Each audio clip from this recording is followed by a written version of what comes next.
Lors de l'apparition d'un défaut d'isolement, on a pu voir que ce défaut était assimilable à un courant de court-circuit. En conséquent, ce sont les protections magnétiques, disjoncteurs ou fusibles, qui assureront l'ouverture du circuit en cas de défaut d'isolement.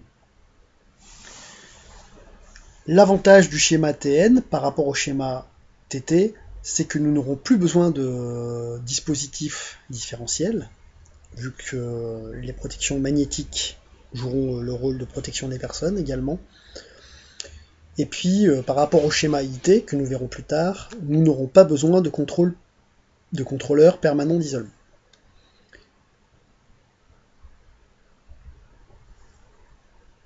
Pour savoir si les dispositifs déclenchent assez rapidement, il suffira de placer le courant de défaut calculé préalablement sur les courbes de protection magnétique, ici le disjoncteur par exemple, et de se poser la question si ce disjoncteur ouvre assez rapidement.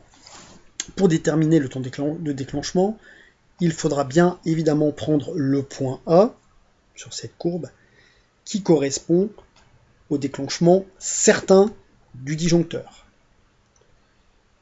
Je rappelle que pour le point B, c'est un déclenchement probable et non certain.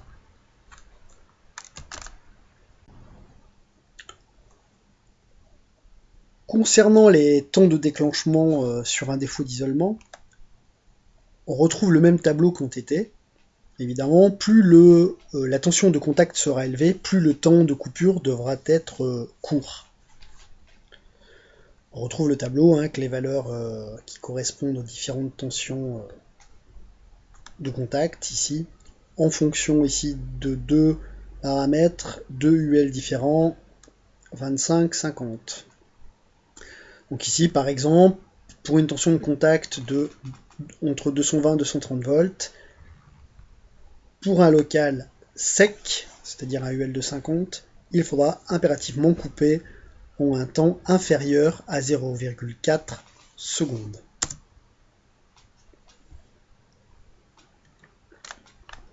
D'accord ? Le temps de déclenchement du dispositif, donc le dispositif magnétique, fusible ou disjoncteur, devra être inférieur au temps de coupure donné par la norme.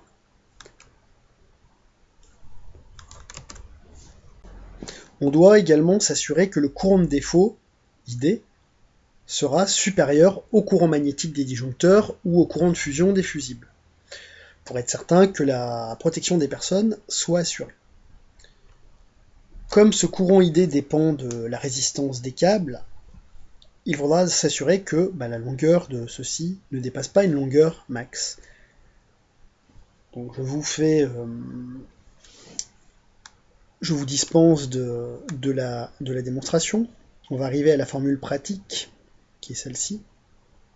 Donc V toujours la tension simple, phase neutre, S la section de la phase, ρ, soit ce sera pour le cuivre, soit pour l'aluminium. Et là, on voit le rapport M qui dépend de la section de la phase divisée par la section du PE. IA, ici, qui sera égal, dans le cas de disjoncteur à I magnétique, et dans le cas de fusible, au courant de fusion de ceux-ci. Et bien maintenant, pour voir si vous avez bien compris, je vous invite à faire cet exercice. Donc on voit bien que c'est un schéma de liaison à la Terre de type TN. Le neutre du transformateur de distribution est bien relié à la Terre. La masse métallique est bien reliée au neutre du transformateur par le biais d'un PEN.